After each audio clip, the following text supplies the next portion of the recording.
Today, the Madanga Commission of Inquiry, the real drama wasn't just about financial records or tenders.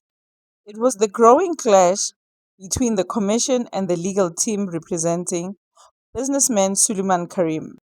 And it raised an important question. Are Karim's lawyers defending him effectively, or are they making things worse for their client? The tension started during arguments about a possible postponement. Karim's legal team said they had just received new financial records and bank statements containing thousands of transactions. According to them, the documents were provided late and they needed more time to properly analyze the information before Karim could continue with his testimony.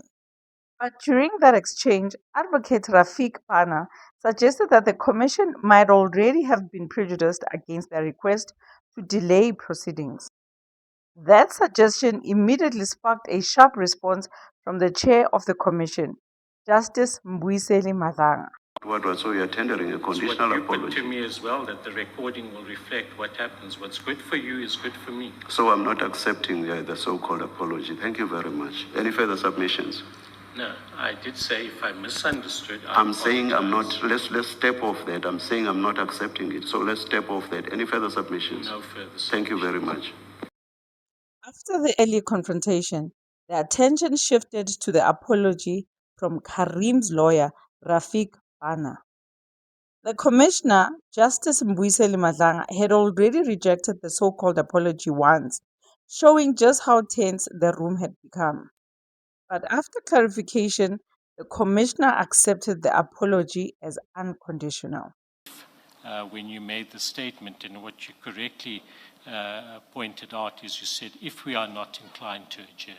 And I understood that you said you were not inclined to adjourn, so the apology is unconditional. Now the apology is accepted, Mr. Ban. Thank you, Chair.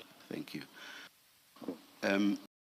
Now, while this resolved the immediate clash, it highlights the pressure on both Karim and his legal team. In inquiries like this, courtroom behavior can just be as revealing as the financial evidence itself. And it brings us back to the question we started with. Are Karim's lawyers defending him effectively? Or are their clashes with the commission actually was for him?